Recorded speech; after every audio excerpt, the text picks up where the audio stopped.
අයිබෝවන් සියලු සමීක්ෂණ වාර්තා අනුව නැවත නැවතත් තහවුරු කළ ශ්‍රී ලංකාවේ අංක 1 ප්‍රවෘත්ති ප්‍රකාශය පැත්තගියත් ඇත්ත කියන හිරු රාත්‍රී 9:55 ප්‍රධාන ප්‍රවෘත්ති ප්‍රකාශය සමගින් මම අමිල්නාත් මාසිංහගේ මම ඉෂාරා දේවේන්ද්‍ර මුලින්ම පුවත් සිරස්තල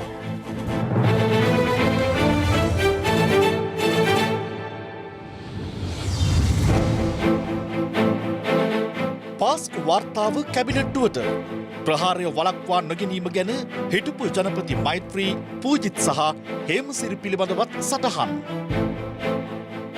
ශ්‍රී ලංකාවට එරෙහි යෝජනාව ජිනීවා මහකොමසාරිස්ට අද බහර දෙයි. මහකොමසාරිස්තුමියගේ වාර්තාව පක්ෂපාතීත්වයෙන් සැකසී තිබෙන වාර්තාවක්. ආණ්ඩුවේ මිලට වී දෙන්න ගොවීන් බෑ කියයි.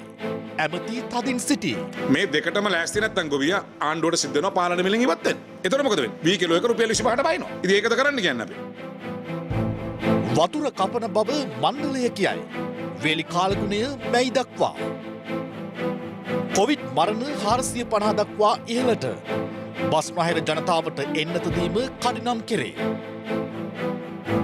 කොදිව් සංචාරයට ශ්‍රී ලංකා කණ්ඩායම හෙට පිටත් වෙයි. වේගපන්දු ක්‍රීඩක රයිරු කුමාරට කොවිඩ්. වාස් කණ්ඩායම හැරයයි. ශ්‍රී ලංකා ටෙලිකොම් සහ මොබිටෙල් සේවා එක්තැන්ව SLT මොබිටෙල් ලෙසින් අලුත් ගමනක SLT මොබිටෙල් එකම එක සබැඳියාව. ගොවීන් සහ පාරිභෝගිකයින් සහල් මාෆියාවෙන් නිදහස් කර ගැනීමේ අරමුණින් රජය සහතික මිලට වී මිලදී ගැනීමට කටයුතු කර ඇති බව කෘෂිකර්ම අමාත්‍ය මහින්දානන්ද අලුත්ගමගේ මහතා පවසනවා. කෙසේ වෙතත් ගොවීන් පෙන්වා දෙන්නේ සහතික මිලට වී ලබා දෙන ලෙස රජය දැනුම් දී තිබුණද අස්වැන්න අඩුවීම හේතුවෙන් එම මිල ගණන් යටතේ වී ලබා දීමට නොහැකි බවයි. දවසේ පුවත මෙවර මහකන්නේදී සහතික මිලක් යටතේ වී මෙට්‍රික් ටොන් ලක්ෂ 3ක් මිලදී ගැනීමට රජය පසුගියදා තීරණය කළා. ඒ යටතේ ප්‍රමිතිගත නාඩු තෙතමනිය 14ක් සහිත වී කිලෝග්‍රෑමයක් රුපියල් 50කටද තෙතබර ඉවත් නොකළ නාඩු වී කිලෝග්‍රෑමයක් රුපියල් 44කටද මිලදී ගැනීමට සැලසුම් කර තිබුණා. එසේම ප්‍රමිතිගත සම්බා තෙතමනිය 14ක් සහිත වී කිලෝග්‍රෑමයක් රුපියල් 52කට සහ තෙතබර ඉවත් නොකළ සම්බා කිලෝග්‍රෑමයක් රුපියල් 46කටද මිලදී ගැනීමට රජය තීරණය කළා. මේ වන විට මහකන්නේ වී අස්වැන්න නෙලීම ආරම්භ කර ඇති අතර ගොවින් පවසන්නේ පෙරකන්නයට සාපේක්ෂව මෙවර අස්වැන්නේ අඩුවක් පවතින බවයි. මේ සැරේ වී ඉස්සලක් කපුවා වී මිටි 3යි 4යි. දැන් වෙනද වී මිටි 20ක් ගන්නවා නම් මේ සැරේ වී මිටි 5යි නැත්නම් ඒ තියෙන්නේ. මේ සැරේ රජයේ දෙන්නර වී නෑ අපිට.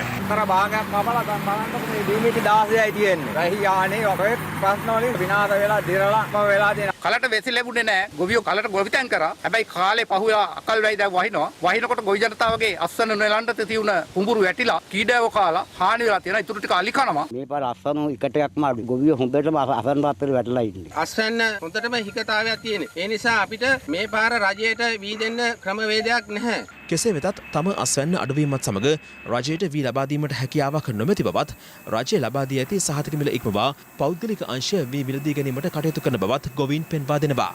ආණ්ඩුවේ ගන්නේ 52ට නේ මේකට වලි වේලන්න එපා. දැන් පිට ගන්නවනේ 60ට වේලන්න නැතුව. එතකොට රජයට අවුලක් එන්නේ නැද්ද? දැන් මෙහෙම වුණාම අර අවුලක් කියන්නේ වී එන්නේ නැහැ. සමහර පෞද්ගලික අංශය කීයටද ගන්නේ දැන්? 55යි ඊ අපි දීලාව 45 ගානේ. ඒ කියන්නේ අමුයෙන්. අමුයෙන්. ආශ්‍රය වේලක් 50ට 50 දෙර ගන්නවා කියන්නේ මෙතනින් අපේ රුපියල් 3000 මෙතනින් පාඩු වෙනවා. පෝරසාන ආධාර දෙන්නේ නැති වෙනවනේ යාලා. දෙන්නේ නැහැ කියලා අපි දැත්තම් කොහෙන් දෙන්නද?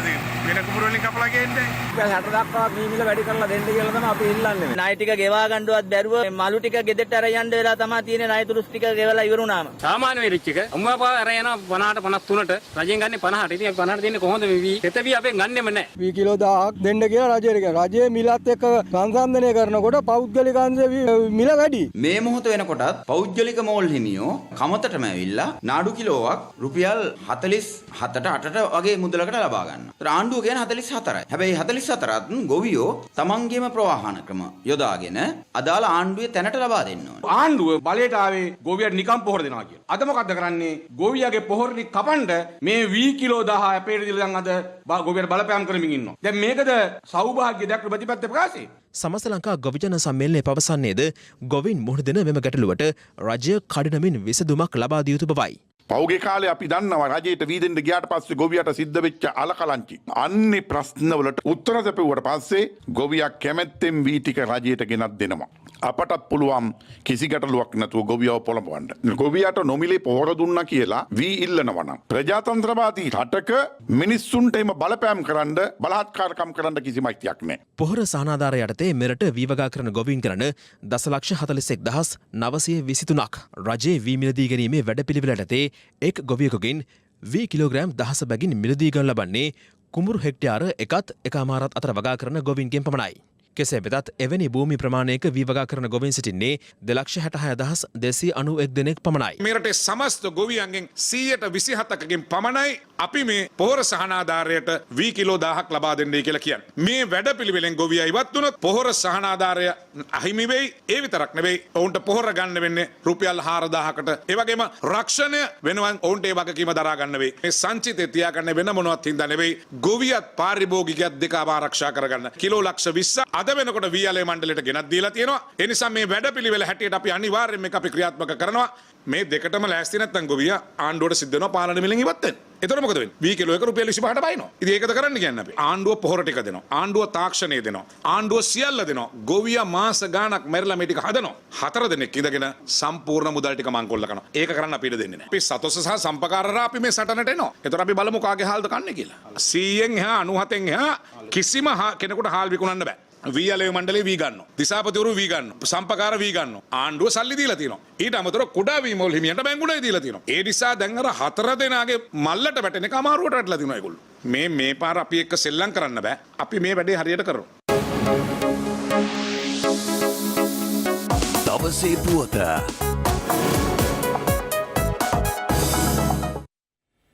මේ අතර කෘෂිකර්ම අමාත්‍යාංශයේ ලේකම් විශ්‍රාමික මේජර් ජෙනරාල් සුමේද පෙරේරා මහතා සිය තනතුරෙන් ඉල්ලා අස්වී තිබෙනවා.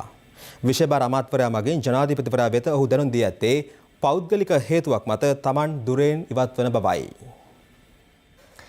මෙරටින් වාර්තා වන කොවිඩ් ආසාදිතයන් ගණන අද 80000 සීමාව ඉක්මවා ගිය අතර සුවය ලැබූ ගණන 75000 සීමාව ඉක්මවා ගියා.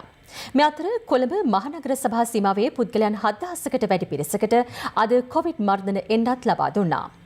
වැඩබලන සෞඛ්‍ය අමාත්‍ය මහාචාර්ය චන්න ජයසුමන මහතා සඳහන් කළේ ඇනවුම් කළ කොවිෂීල්ඩ් එන්නත් මාත්‍රා ලක්ෂ 5ක් ලබන බ්‍රහස්පතින්දා ලැබීමට නියමිත බවයි.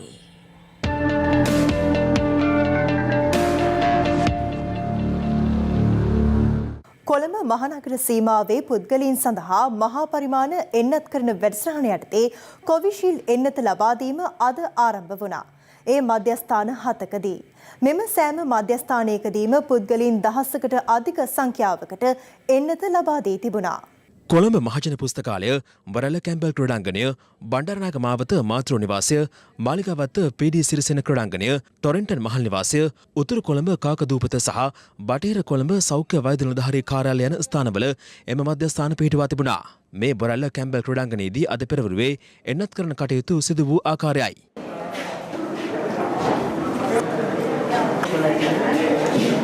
මාලිගාවත්ත පීඩී සිරිසෙන ක්‍රඩාංගණයේදී සහ ටොරෙන්ටන් මහල් නිවාස සංකීර්ණයේදී 2000කට අධික පිරිසකට කොවිෂීල්ඩ් එන්නත් ලබා දුන්නා. මේ කොළඹ මහජන පුස්තකාලයේ පිහිට වූ එන්නත් කරන මධ්‍යස්ථානයේදී එන්නත් ලබා දුන්න ආකාරයයි.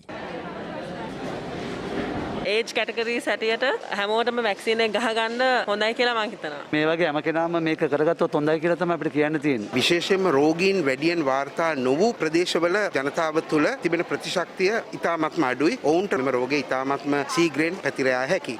එම නිසා මේ එන්නත් කිරීම සිදු කරනු ලබනවා. මේ සඳහා ඉතාමත්ම ඉහළ ඉල්ලුමක් තිබෙන බව පෙනී යනවා. කොළඹ මහනගර සභාවේ සේවකයන් සඳහා කොවිෂීල්ඩ් එන්නත් ලබා දුන්නේ මරදාන ෆෝබස් පාරේ පිහිටි කාන්තා හා ළමා සුබසාධක මධ්‍යස්ථානයේදී.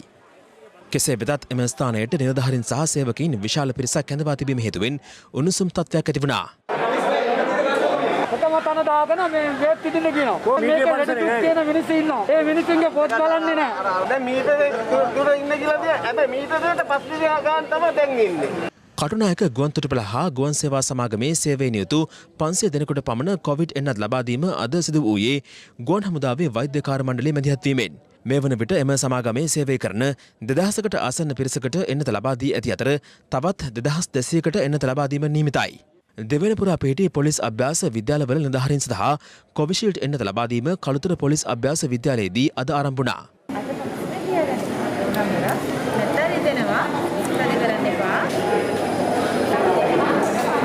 කොවිඩ් මර්ධන එන්නත් කරන වැඩසටහන යටතේ මේ වන විට පුද්ගලයන් 3,50,000කට පමණ එන්නත් ලබා දී තිබෙනවා. දැන් මම දැක්ක ඊයේ වර්තමාන සෞඛ්‍ය අමාත්‍යතුමා පැහැදිලිව කිව්වා 30ට වැඩි ඕනම කෙනෙකුට එන්නත දෙනවා කියලා. කොහෙන්ද ගන්නෙ? කොහොමද ගන්නෙ? කොහේ හරි ලියාපදිංචි වෙන්න ඕනද? නමුත් අපි දකින්නේ නැහැ වසංගත රෝග විද්‍යා ශේෂදා කිසිදු උත්සාහයක නිරත වෙන්නේ. රටටම මේ එන්නත ලබා දීමේ සැලසුම් සහගත වැඩපිළිවෙලක් තමයි ඉදිරිපත් කළේ. අපේ ප්‍රධාන ඉලක්කය වෙන්න ඕනේ මරණ අඩු කරගන්න එක, සංකුලතා අඩු කරගන්න. එහෙමනම් අපේ වැඩපිළිවෙල තුල අපි හඳුනාගෙන තිබුණා. ඒ අයට තමයි ප්‍රමුඛතාවය දෙන්නේ කියලා. ඒතකොට එහෙම තියෙද්දි 30-59 අතර කාණ්ඩයක් මේ මෙතට ගහලා කවුද දැම්මේ? ඒකේ වගකීම කවුද ගන්නෙ? දැන්වත් අපි බලධාරීන්ට කියනවා කරුණා කරලා මේ වෙච්ච වැරද්ද හදාගන්න. බස්නාහිර පළාත හරහා විශේෂයෙන්ම අවුරුදු කාලය වෙනකොට අපහු තම නිවෙස් වලට යන අය හරහා යම් ප්‍රමාණයකට නැවත අනෙක් පළාත් වලට මේ රෝගය පැතිරීමේ අවදානමක් තියෙනවා. ඒකත් සැලකිල්ලට අරගෙන අපිට හැකි ඉක්මනින් මේ එන්නත මේ බස්නාහිර පළාතේ වැඩිම ජනගහනයකට ලබා දීමෙන් අපිට මේ ආරක්ෂාව උපරිම වශයෙන් ලබා ගැනීමට අපිට හැකි වේ කියලා අපි හිතනවා. පිළිකා රෝගී සහ දීර්ඝකාලීන රෝගීව සිටින අය මේගොල්ලන්ව කොහොමද තොරාගන්නේ එන්නත ලබා දීම සඳහා සුදුසුයි කියලා එම ප්‍රදේශවල ඉන්න සියලු දෙනාටම ඇවිල්ලා මේ එන්නත ලබා ගන්න කියලා කියනවා. එන අය තමන්ගේ රෝග තත්ත්වය පිළිබඳව අනිවාර්යයෙන්ම ඒ එන්නත ලබා දීමට ප්‍රථම දැනුම් දිය යුතුයි. ඒ වගේම යම් කෙනෙකුට එන්නත ලබා දීම පිළිබඳව ගැටලුවක් තියෙනවා නම් පළාතේ සෞඛ්‍ය වෛද්‍ය නිලධාරිය හමු වෙලා ඒ අය සම්බන්ධයෙන් කටයුතු කිරීමට ඒ අයට සම්පූර්ණ නිදහස ලබා දීලා තියෙනවා. COVID-19 ආසාදිතයින් 518 දෙනෙකු අද දිනේ හඳුනා ගැනීම සමග සමස්ත ආසාදිතයින් සංඛ්‍යාව 80517ක් දක්වා ඉහළ ගියා. පුද්ගලයන් 811 දෙනෙකු අද සුවය ලැබූ අතර ඒ අනුව සුව වූ සංඛ්‍යාව සටහන් වන්නේ 75110ක් ලෙසයි. මේ අතර කොවිඩ් මරණ 5ක් අද වාර්තා වීමත් සමග මෙරටින් වාර්තා වූ සමස්ත මරණ සංඛ්‍යාව 450ක් දක්වා ඉහළ ගියා. කොරෝනා මරණ සම්බන්ධයෙන් සංඛ්‍යාලයකන පරස්පර ප්‍රතිඵල තමයි නිකුත් කරනවා කියන්නේ. දැඩි සමාලෝචනයකින් පස්සේ තමයි කොරෝනා මරණයක්ද නැද්ද කියලා තීරණය කරන්නේ. බොහෝ වෙලාවට මේකට ඒ රෝගියාට ප්‍රතිකාර කරපු වෛද්‍යවරයාත්, අධිකරණ වෛද්‍යවරයාත්, ඒ වගේම ප්‍රදේශයේ සෞඛ්‍ය වෛද්‍ය නිලධාරී ඇතුළු සියලු දෙනාගේම තොරතුරු එක්ස්ප්‍රෙස් කරලා මිසක් හිතුමතයට කරන දෙයක් නෙවෙයි. ඒ නිසා අපිට එක තැනකින් මේ තොරතුරු වසන් කිරීමක් වෙනවා නම් එහෙම දෙයකට ඉඩකඩක් කොහෙත්ම නැහැ. රස පරීක්ෂක දෙපාර්තමේන්තුවෙන් කොවිඩ් ආසාදිතයින් දෙදෙනෙකු වාර්තා වීමත් සමග නඩු භාණ්ඩ බාරගැනීමේ කටයුතු తాවකාලිකව අත්හිටුවා තිබෙනවා. මෙතර ශ්‍රී ලංකා වේගපන්දිය වන ක්‍රීඩක ලහිරු කුමාරට කොවිඩ් ආසාදනය වී තිබෙනවා.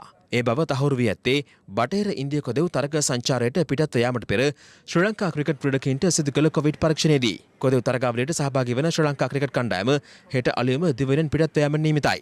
මේ අතර COVID-19 වෛරසයේ විකෘති අනුප්‍රභේද 240ක් ඉන්දියාවේ මහාරාෂ්ට්‍ර ප්‍රාන්තයෙන් හඳුනා ගැනීම සමග එම ප්‍රාන්තයේ පිහිටි අමරාවතී දිස්ත්‍රික්කය මුළුමනින්ම වසා දැමීමට ඉන්දිය සෞඛ්‍ය බලධාරීන් පියවර ගෙන තිබෙනවා. මේ අතර නිරන්තරයෙන් ඇස් කණ්ණාඩි පළදෙන පුද්ගලයන්ට කොවිඩ් වැළඳීමේ ප්‍රවණතාව 3 ගුණයකින් අඩු බව ඉන්දියානු පරීක්ෂකයන් පිරිසක් විසින් සිදු කළ සමීක්ෂණයකින් අනාවරණ වී තිබෙනවා. පරීක්ෂකයන් විසින් පුද්ගලයන් 304 දෙනෙකු යොදා ගනිමින් මෙම සමීක්ෂණය සිදු කර ඇති අතර එහිදී අනාවරණ වී ඇත්තේ ඇස් කණ්ණාඩි පැළඳ සිටින අය ඔවුන්ගේ මුහුණ අඩුවෙන් ස්පර්ශ කිරීම හේතුවෙන් වෛරසය ආසාදනය වීමේ අඩු අවධානමක් පවතින බවයි.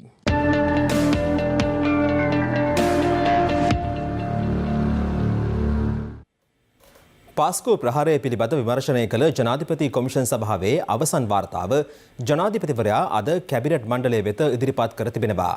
ප්‍රහාරය වළක්වා නොගැනීම සම්බන්ධයෙන් හිටපු ජනාධිපතිවරයාට, හිටපු පොලිස්පතිවරයාට සහ හිටපු ආරක්ෂක ලේකම්වරයාට නෛතික ක්‍රියාමාර්ග ගැනීමට ඇති හැකියාව සොයා බැලීම සඳහා නීතිපතිවරයාට යොමු කරන ලෙස එම වාර්තාවෙන් නිර්දේශ කර ඇති බව ආරංචි මාර්ග සඳහන් කළා. මේ අතර එම අවසන් වාර්තාවේ පිටපතක් Taman වෙත ලැබෙන තෙක් කිසිදු දේශපාලඥයෙකු හමු නොවීමට අගරාධිගුරු අතියුතු මැල්කම් කාදින රංජිත් හිමිපාණන් තීරණය කර තිබෙනවා. පාස්කු කොමිෂන් සභා වාර්තාවේ ඇතුළත් කරුණු හා නිර්දේශ ගැඹුරින් අධ්‍යයනය කර ඒ පිළිබඳ ක්‍රියා කළ යුතු ආකාරය වාර්තා කිරීමට ජනාධිපති ගෝඨාභය රාජපක්ෂ මහතා විසින් ඉකුත් 19 වැනිදා සයපොත්ගල කමිටුවක් පත් කරනු ලැබුවා. අමාත්‍ය චමල් රාජපක්ෂ මහතාගේ සභාපතිත්වයෙන් යුත් එම කමිටුවේ සෙසු සමාජිකයන් වන්නේ ජොන්ස්ටන් ප්‍රනාන්දු, උදය ගම්මන්පිල, රමේෂ් පතිරණ, ප්‍රසන්න රණතුංග, රෝහිත අබේගුණවර්ධන යන අමාත්‍යවරුන්. මෙම කමිටුව අද පස්වරුවේ ජනාධිපති ලේකම් කාර්යාලයේදී රැස් වූ අතර ඔවුන් අනිද්දා යළි රැස්වීමට නියමිතයි. මේ අතර මෙම කමිටුවේ කාර්යභාරය සම්බන්ධයෙන් සඳහන් මාධ්‍ය නිවේදනයක් අද පස්වරුවේ ජනාධිපති මාධ්‍යාංශය නිකුත් කළා. එහි දැක්වෙන්නේ පාස්කු කොමිෂන් සභා වාර්තාවේ අන්තර්ගතය ගැඹුරින් අධ්‍යයනය කර නැවත මෙවැනි විපතක් ඇතිවීම වළක්වා ගැනීමට සහ ශ්‍රී ලංකාවේ දිගුකාලීන සාමය ආරක්ෂාව සහ ස්ථාවරත්වය සහතික කිරීමට ක්‍රියාත්මක විය යුතු ආකාරය වාර්තා කිරීම කමිටුවට පැවරී ඇති වගකීම වන බවයි. ජනාධිපති කොමිෂන් සභා වාර්තාවේ සඳහන් නිර්දේශ අනුව චෝදිතයින්ට නඩු පැවරීම සහ විභාග කිරීම සම්මත යුක්තිය පසුදැලීමේ පටිපාටි අනුව සිදුව නැති බවත් ඊට පාර්ලිමේන්තු කමිටුවේ මැදිහත්වීමක් අපේක්ෂා නොකරන බවත් එම නිවේදනයේ සඳහන්. පාස්කු කොමිෂන් සභා වාර්තාවට නව නිර්දේශ ඇතුළත් කිරීම මෙම කමිටුවට අයත් නොවන බවද එම නිවේදනයෙන් වැඩිදුරටත් පෙන්වා දෙනවා. දේශපාලන පරිණත භාවය, පළපුරුද්ද හා විවිධ ක්ෂේත්‍රවල ඉහළ දැනුම වැනි කාරණා සැලකිලිටගෙන මෙම කමිටුව සඳහා සමාජිකයන් 6 දෙනා තෝරාගත් බවද එම නිවේදනයේ දක්වා තිබෙනවා. මේ අතර පාස්කු කොමිෂන් සභා වාර්තාව අධ්‍යයනය කිරීමට කමිටුවක් පත් කිරීම සම්බන්ධයෙන් ශ්‍රී ලංකා කතෝලික රදගුරු සංගමයේද අදහස් පළ කළා. පාස්කු ප්‍රහාරය ගැන විමර්ශනය කරන්න ඉතා විද්වත් ශ්‍රේෂ්ඨ විනිසුරුවරුන් වැනි උත්තමයින් ගෙන් සමන්විත කමිටුවක ඒ කාරණා ඉටු වෙද්දී බොහෝ අය ප්‍රශ්න කරනවා මේ තවත් කමිටුවක් පත් කරේ ඇයි කියන එක ගැන. ඒකම ඒ කමිටුවේ සමහර අයගේ සුදුසුකම් පිළිබඳව අද හුඟක් අය ප්‍රශ්න කරන බව පෙනෙන්න තියෙනවා. සාධාරණ ඉෂ්ට වේ කියලා අපි බලාපොරොත්තු සිටිනවා. නමුත් දැන් පීලි පැනල තියෙන තත්ත්වයක් තමයි අපි දකින්නේ. කොමිටු දෙකක් පත් කරලා දැන් කරගෙන යන ඒ වැඩපිළිවෙල ගැන අපිට ලොකු සැකයක් තිබෙනවා. මේ සැකය දුරු කිරීම සඳහා විනිවිදභාවයෙන් යුතුව කටයුතු කිරීම සඳහා මේ වාර්තාව විශේෂයෙන්ම කාඩිනල් තුමන් අතට පත් කරන්නට ඕන. මේ වින්දිතයන්ට සාධාරණ ඉෂ්ට වේ කියන බලාපොරොත්තුව ඇතිව ජනාධිපතිතුමා ඉතාමත්ම ඕනෑකමින් ඉල්ලා සිටිනවා ඒ සුදුසු පියවර කඩිනමින් ගන්නටයි කියලා. පාස්කු කොමිසමේ අවසන් වාර්තාවේ පිටපතක් තමන් වෙත ලැබෙන තෙක් කිසිදු දේශපාලඥයෙකු හමු නොවීමට අගරාධගුරු අතිඋතුම් මැල්කම් කාදිනල් රංජිත් හිමිපාණන් තීරණය කර තිබෙනවා. මේ අතර පාස්කු ප්‍රහාරය පිළිබඳ විමර්ශනය කළ ජනාධිපති කොමිෂන් සභාවේ අවසන් වාර්තාව ජනාධිපතිවරයා අද කැබිනට් මණ්ඩලය වෙත ඉදිරිපත් කර තිබෙනවා. කොමිෂන් වාර්තාව හම්බුණා වගේ. ඔව් මේ පොඩ්ඩක් පෙන්නන්න බලන්න. වාර්තාවේ හැටියට සාධාරණයක් වෙයිද? කියවන්න හම්බුන්නේ නැහැ. අර කමිටුව රැස් වෙලා තිබ්බනේ. ඔව්. ඒගොල්ලෝ මොකද කියන්නේ? ඒගොල්ලෝ කිව්වා මේකේ තියෙන කරුණු අධ්‍යයනය කරමින් ඒගොල්ලෝ ඉන්නේ. ඒගොල්ලන්ගේ අදහස් දැක්වීමක් කරනවායි කියලා ගැන සාකච්ඡා කරලා. දැන් කාදිනතුමා කියනවා මේ කමිටුවේ ඕලෙවලුත් පාස් නැති අයත් ඉන්නවා. ඉතින් කොහොමද අපි විශ්වාස කරන්නේ කියලා? සාකච්ඡා කරන්නේ මේකේ තියෙනා වූ නෛතික කරුණු ගැනවත් විද්‍යාත්මක කරුණු ගැනවත් නෙමෙයිනේ. මේකේ තිබෙනා වූ යම් යම් නිගමන. ඒ කතා කිරීමේදී එහෙම විභාග සමත් වීමක අවස්ථාවක් නැහැ. බුද්ධිය තමයි තියෙන්නේ. පාස්කු කොමිෂන් වාර්තාව ගැන පොඩ්ඩක්. වාර්තාව ඉදිරිපත් කරාද කැබිනට් මණ්ඩලයට සතිය ඇතුළතම පාර්ලිමේන්තුවට ඉදිරිපත් කරන්න තීන්දුව කරා. මේ වහ විශාල වාර්තාවක්. ගෙදර ගිහිල්ලා තමයි කියවන්න වෙන්නේ. පාස්කු කොමිෂන් කමිටුවක් පත් කරානේ. ඒ කමිටුවෙන් වැඩක් නැහැ කියලා තමයි කියන්නේ. දන්නේ නැහැ ඉතින්. මොකද ඕ ලෙවල් පාස් නැති අයත් ඉන්නවා කියලා කියනවා. ඔව් ඒක ඉතින් මම දන්නේ නැහැ. මේ සම්පූර්ණ වාර්තාව. ඔව් මේක තියෙන වාර්තාව. හංගන්න දෙයක් නැහැ. හංගන්න ආණ්ඩුවට දෙයක්වත් නැහැ. ඔව් අනිවාර්යෙන් ආණ්ඩුවට හංගන්න දෙයක්වත් නැහැ. ජනාධිපතිතුමාට හංගන්න අවශ්‍යතාවයකුත්. කාදිනතුමා පොඩි සැකකින් ඉන්නේ. නෑ ඒක හරියයි. ආරංචි මාර්ග සඳහන් කළේ පාස්කු ප්‍රහාරය වළක්වා නොගැනීම සම්බන්ධයෙන් හිටපු ජනාධිපති මෛත්‍රීපාල සිරිසේන, හිටපු පොලිස්පති පූජිත් ජයසුන්දර සහ හිටපු ආරක්ෂක ලේකම් හේමසිරි ප්‍රනාන්දු වන පිරිසට නෛතික ක්‍රියාමාර්ග ගැනීමට ප්‍රතිපාදන තිබේදයි සොයා බැලීම සඳහා නීතිපතිවරයාට යොමු කරන්නයි අවසන් වාර්තාවෙන් නිර්දේශ කර ඇති බවයි. මෙවැනි සිදුවීම් ඉදිරියට නොවීමට ගත යුතු ක්‍රියාමාර්ගද ජනාධිපති කොමිසම නිර්දේශ කර ඇති අතර එම සියලු නිර්දේශ ක්‍රියාත්මක කිරීමට නීතිපතිවරයාට හැකියාව පවතින බවද අවසන් වාර්තාවේ දක්වා ඇතැයි ආරංචි මාර්ග වැඩිදුරටත් සඳහන් කළා. අධිකරණ අමාත්‍ය ජනාධිපති නීතිඥ අලි සප්‍රි මහතා විසින් විහාර හා දේවාලගම් පනත පුද්ගල නීතියක් ලෙස සෙසු පුද්ගල නීති සමග සංසන්දනය කිරීම සංවේගයට කරුණක් බව අස්ගිරි මහා විහාර පාර්ශවය පවසනවා. මහා සංඝරත්නය ජනාධිපතිවරයාගෙන් ඉල්ලා සිටින්නේ ඒ සම්බන්ධයෙන් අවධානය යොමු කර අදාළ ප්‍රකාශය හැන්සාඩ් වාර්තාවෙන් ඉවත් කිරීමට කටයුතු කළ යුතු බවයි.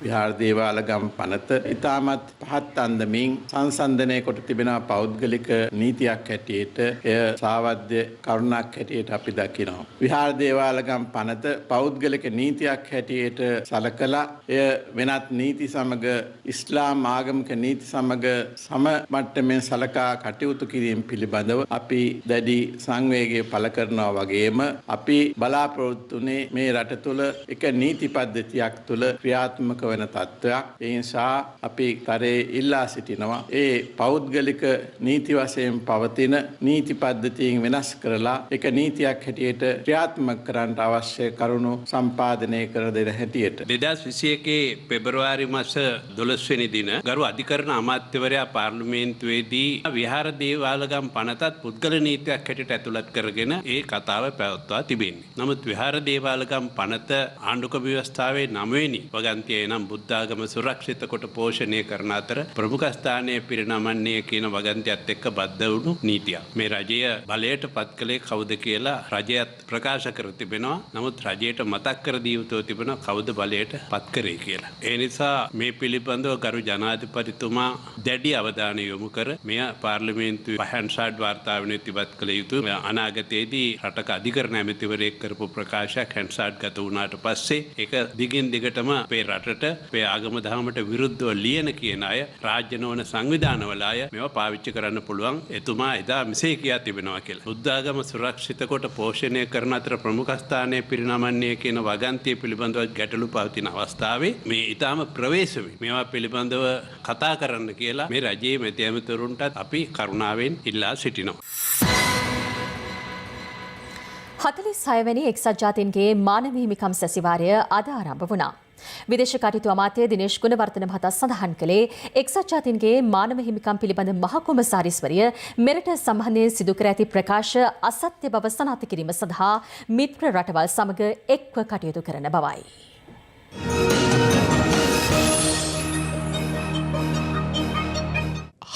වැනි මානව හිමිකම් සැසිවාරය අද ස්විට්සර්ලන්තයේ ජිනීවානුවරදී ආරම්භ වුණේ මෙරට වේලාවෙන් පස්වරු 1:40ට පමණ. COVID-19 ගෝලීය ව්‍යාප්තිය හේතුවෙන් මෙවර සැසිවාරය පැවැත්වෙන්නේ වීඩියෝ තාක්ෂණය ඔස්සේ වීමද විශේෂත්වයක්.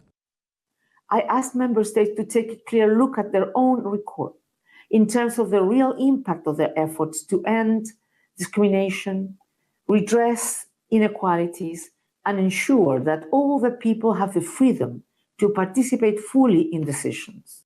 මෙවර සැසිවාරයේදී ශ්‍රී ලංකාව සම්බන්ධයෙන් යලි කතාබහක් මතුව තිබෙනවා. ඒ මෙරට මානව හිමිකම් තත්ත්වය පිළිබඳව එක්සත් ජාතීන්ගේ මානව හිමිකම් පිළිබඳ මහ කොමසාරිස් මිෂෙල් බැෂලේ විසින් පසුගියදා නිකුත් කළ වාර්තාවත් සමගයි.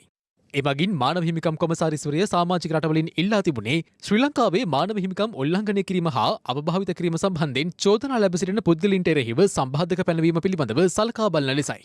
මානව හිමිකම් චෝදනා එල්ල වූ බව කියවෙන හිටපු යුද හා බුද්ධ්‍යංශ ප්‍රධානීන් 28 දෙනෙකු ජනාධිපතිවරයා විසින් පරිපාලන තනතුරු සඳහා පත් කර ඇති බව පවසන මානව හිමිකම් කොමසාරිස්වරිය එහිදී යුද හමුදාපති ජෙනරාල් ශවේන්ද්‍ර සිල්වා සහ ආරක්ෂක ලේකම් විශ්‍රාමික ජෙනරාල් කමල් ගුණරත්න මහතුරුන්ගේ නම්ද සඳහන් කර තිබුණා. අදාළ වාර්තාව පදනම් කර ගනිමින් මෙරට සංහිඳියාව වගවීම සහ මානව හිමිකම් ප්‍රවර්ධනය කිරීම සඳහා නව යෝජනාවක් මෙවර සැසිවාරයට ඉදිරිපත් කරන බව ශ්‍රී ලංකාව පිළිබඳ මීට පෙර ඉදිරිපත් කළ යෝජනාවට සම අනුග්‍රහකත්වය දැක්වූ රටවල් 5 ප්‍රකාශ කර තිබෙනවා. එක්සත් රාජධානිය කැනඩාව, ජර්මනිය, උතුරු මැසඩෝනියාව, මොන්ටිනීග්‍රෝ සහ මලාවි යන අදාළ රටවල් ඒකාබද්ධ නිවේදනයක් නිකුත් කරමින් සඳහන් කර තිබුණේ ජගත් මානව හිමිකම් මණ්ඩලය තුළ ශ්‍රී ලංකාව පිළිබඳ තවදුරටත් අඛණ්ඩව සලකා බැලීම වැදගත් බවයි. එම යෝජනාවේ ඇතුළත් බව කියන කරුණු ගණනාවක් වෙබ් අඩවි කිහිපයක් වාර්තා කර තිබුණා.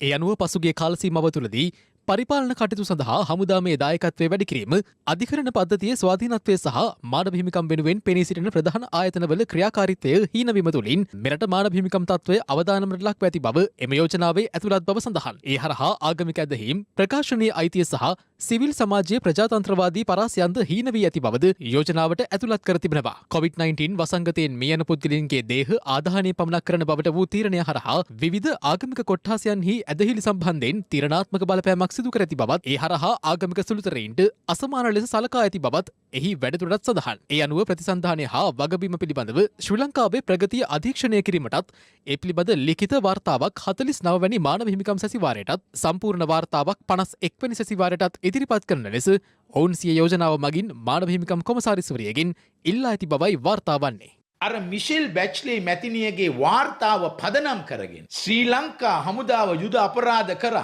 ඒ බවට පිළිගත් සාක්ෂි තියෙනවයි කියලා මේ සැරසෙන්නේ යුද අපරාධ අධිකරණය වෙත ගෙනියන්න. මේක සුළුවට තකන්න එපා. ශ්‍රී ලංකාවේ විදේශ අමාත්‍යාංශය මේ වෙලාවේ ක්‍රියාකාරීව පැය 24ම සිටිය යුතුයි. විදේශ අමාත්‍යාංශය ඇත්තටම කළ යුතු මූලික දේ තමයි ජිනීවා ඉන්න එක්සත් ජාතික මානව හිමිකම් කවුන්සිලේ 47ක් තියෙනවා රටවලේ 47ම තානාපතිවරු තනිව ගිහිල්ලා දැනුවත් කිරීමේ වගකීමක් තියෙනවා. ඒ අනිවාර්යෙන්ම කළ යුතුයි. මෙතන යන්නේ ඇත්ත වශයෙන්ම මේ ඡන්දයක් වගේ 47 වෙනි ඡන්දේ දිනා ගන්න අපි හොඳ කැම්පේන් එකක් කරන්න. ඉන්දියානු අගමැතිතුමාට විශේෂ ලිපියක් සකස් කරලා ඇරියා. ඉතින් අපි තාමත් බලාපොරොත්තු වෙනවා අපිට ඒකට යහපත් ප්‍රතිචාරයක් ලැබෙයි කියලා. එක්සත් ජාතීන්ගේ මානව හිමිකම් මහ කොමසාරිස් කාර්යාලය ශ්‍රී ලංකාව සම්බන්ධයෙන් ප්‍රකාශයට පත් කරන ලද වාර්තාව විවාදයට ගැනීමට නියමිත ඇත්තේ අනිද්දායි. මහා කොමසාරිස්තුමියගේ වාර්තාව පක්ෂපාතීත්වයෙන් සැකසී තිබෙන වාර්තාවක්. ජනාධිපතිතුමාට ලබා දුන්නු ජයග්‍රහණයේ පටන් 2019 දක්වා ආණ්ඩුව කරපු දේත් වැරදි කියලා තමයි මේ වාර්තාවේ තියෙන්නේ. පාර්ලිමේන්තු මන්ත්‍රියෙක් කරන දෙමළ සංධාන සුමන්ත්‍රී මන්ත්‍රීතුමා කියලා තියෙනවා මේක ජාත්‍යන්තර වශයෙන් යෝජනාව සම්මත විය යුතුයි කියලා අපේ රටට එරෙහිව. සුමන්දරන් කියන දේ කරන්න මං හිතන්නේ කවුරුවත් ලැහැත්ති කියලා. සුමන්දිරන් අපේ රටේ කොටි සංවිධානය පෙරදුනත් තවමත්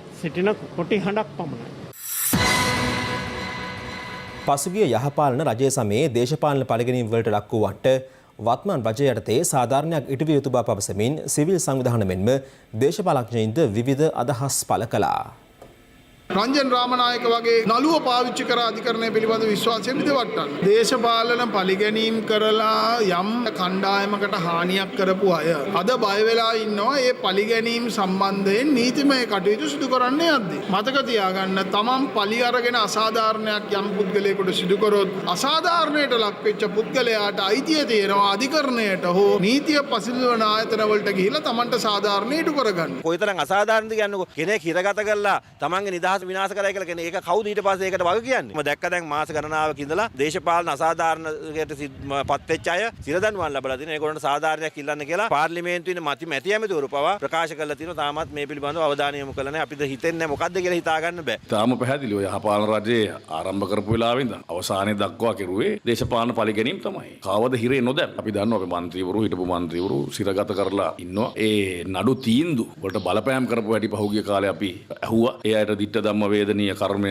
පරිසම් දීලා තියෙන බවත් අපි දන්නවා. ඒ අයගේ කටවල්ම වැරදිලා. ඉතින් අපි දැක්ක සමහරක් අපේ හිටපු മന്ത്രിවරුන්ට ගේ නඩු වල තීන්දුව වලට බලපෑම් කරපු හැටි. ඉතින් මේවා දේශපාලන පරිගැනීම් නේ. ඉතින් මීට වැඩිය කොමිසමක් අවශ්‍යත් නැහැ. දේශපාලන පරිගැනීම් පිළිබඳව බලන්න. තුමින්ද සිල්වලා වගේ අය දැන් අද තවමත් ඉන්නවා. ඉතින් මේ පිළිබඳව රජය තීන්දුවක් ගත යුතුයි ඉදිරියේ. මේ රටේ හිටපු සුපිරිසිදු දේශපාලන නායකයෝ ඇතුළට දාන වෙලාවේ දූෂණ විමර්ශන කමිටුව විදගෙන අනුර කුමාර දිසානායකලා රනිල් වික්‍රමසිංහ පාටලි චම්පිකල එකතු වෙලා කරපු වැඩපිළිවෙල. ඒක නිසා තමයි අපේ කොළඹ දිස්ත්‍රික්කයේ නියෝජනය කරපු මහා ශක්තිවන්ත മന്ത്രിවරු දුමින්ද සිල්වා වගේ අය ඇතුළට දැම්මේ. ඒ ඇතුළට දාන වෙලාවේ හිරිකිතයක් නැතුව වැඩ කරපු අනුර කුමාර දිසානායකලා අද එළිය ඉඳගෙන කෑ ගහනවා මගේ ප්‍රජාහිතය නැති වෙන්න යනවා කියලා. දිට්ඨ ධම්ම වේදනීය කරුමේ කියන්නේ ඕක. දැන් රංජන් රාමනායක ඇතුලේ, ශානී අබේසේකර ඇතුලේ දැන් බය වෙලා තියෙන. ඒ නිසා අපි බොහොම පැහැදිලිව මතක් කරනවා. ඒ අයට දඬුවම් දෙන ගම නිවැරදිභාවයේ තුල ඇතිලෙව ඉන්න දුමින්ද සිල්වා වගේ മന്ത്രിවරු එළියට ගැනීමේ ව්‍යාපාරේ മന്ത്രിවරු විදිහට අපිත් ඉන්නවා. රජයක් විදිහට අපි සියලු දෙනාමත් ඉන්නවා. ඒ අයට බොහොම පැහැදිලිව සාධාරණ ඉෂ්ට විය යුතුයි.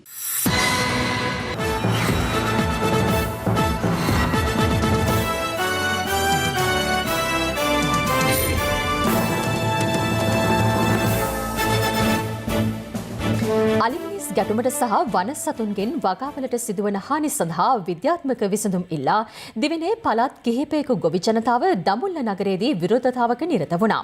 මේ අතර තවත් ඉල්ලීම් කිහිපයක් මුල් කර ගනිමින් දිවයිනේ ප්‍රදේශ කිහිපයක තවත් විරෝධතා පැවැත්වුණා. දමුල්ල ගම්මුදාව භූමියට පැමිණි පළාත් කිහිපයක ගොවි ජනතාව විරෝධතා පූර්ව ප්‍රදර්ශනය කරමින් දමුල්ල ත්‍රිකුණාමලේ ප්‍රධාන මාර්ගයේ එක් මන්තිරුවක් අවහිර කර විරෝධතා පෙළපාලියක නිරත වුණා.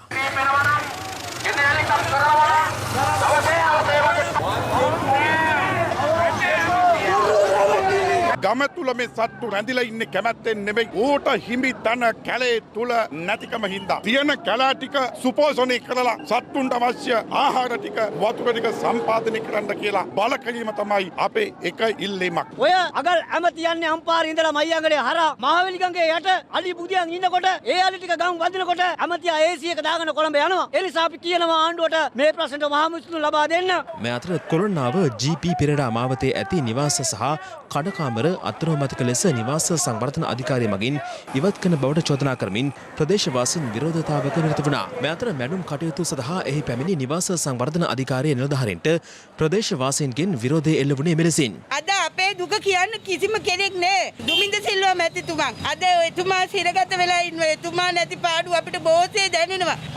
අද කොළොන්නාවට කනකොකා අඬලා. ආයි නම් අපි හිතන්න පේන තෙක් මානක අපිට විසඳුමක් නෑ. මේ පිට ඉන්න හාල් කෑලි ඇවිල්ලා මෙහෙන් ඡන්දය අරන් ගියේ. සරත් වීරසේකරලා තනිකර හැංගුණා. මෙහෙන් මේ කොළොන්නා කොච්චර ඡන්ද ගත්තද? ප්‍රශ්නයක් කියන්නේ ගා මිනිස්සු හැංගෙනවා. ලොකු සල්ලිකාරයන්ට බිලි දෙන්න යනවා අහිංසක මිනිසුන්ගේ ජීවිත. මේ අය කියනවා මේක අනවසර ඉදිකිරීම. අපි අහනවා අනවසර ඉදිකිරීම නම් කොළොන්නාවේ නගර සභාවෙන් කොහොමද මේ වලට ටැක්ස් බිල් හදලා තියෙන්නේ? ඒ විතරක් නෙමෙයි මෙතන විදුලිය, ජලය සියලුම දේවල් තියෙනවා. වසර 25ට එහා ගිය මිනිස්සු මෙතන ඉන්නවා. UD එකට ගියාම අපි සමහර මාතෘංග මුණ ගැහෙන්න ඔවුන් සාකච්ඡා දෙන්නේ නැහැ.